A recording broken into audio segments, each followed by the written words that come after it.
faut que je vous raconte ce qui m'est arrivé la semaine dernière. Un petit monsieur a sonné chez moi et m'a dit « Bonjour mademoiselle, je viens relever le compteur ». Et alors là, grand moment de solitude, j'étais incapable de lui dire où il se trouvait. Bah oui, d'habitude c'est mon mari qui gère tout ça. Du coup, j'ai eu droit à un cours de rattrapage par Maurice en personne, mon releveur de compteur.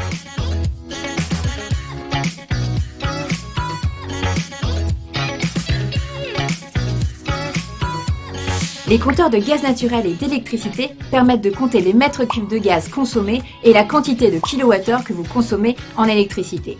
C'est à partir de leur relève par Maurice, le gestionnaire du réseau de distribution, que votre fournisseur, Engie par exemple, peut vous facturer. Il existe 3 types de compteurs d'électricité. Les compteurs électromécaniques, très anciens, munis d'un ou plusieurs cadrans sur lesquels défilent vos index de consommation. En général, il y a aussi des toiles d'araignée qui vont avec. Les compteurs électroniques, plus récents, munis d'un écran, et les compteurs communicants, Linky, déployés depuis 2015. Facile à reconnaître, ils sont vert fluo. Trop stylé. Pour le gaz, c'est encore plus simple, il n'y en a que 2. Le compteur traditionnel, dit aussi compteur sec, ne me demandez pas pourquoi, il est encore à l'heure actuelle le compteur le plus répandu. Et plus récemment, le compteur intelligent Gaspard, le pendant de Linky pour le gaz naturel, et lui, il est orange. J'adore.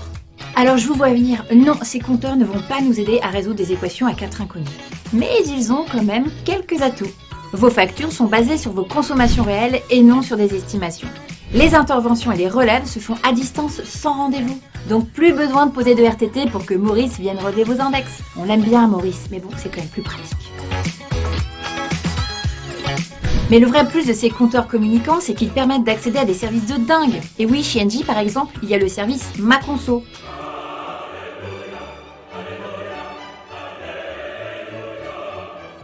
Ma mère est totalement fan. Elle peut suivre l'évolution de sa conso au jour le jour et en euros s'il vous plaît. Comme ça, pas de mauvaise surprise. Grâce à son appli ou son espace client, elle garde un œil sur sa consommation et gère mieux son budget énergétique. En résumé, les compteurs d'énergie, c'est pas très sexy. Mais quand on y regarde un peu plus près, on y trouve vite un intérêt. Ah, et pour ceux qui se posaient la question, dans le garage, mon compteur se trouvait dans le garage.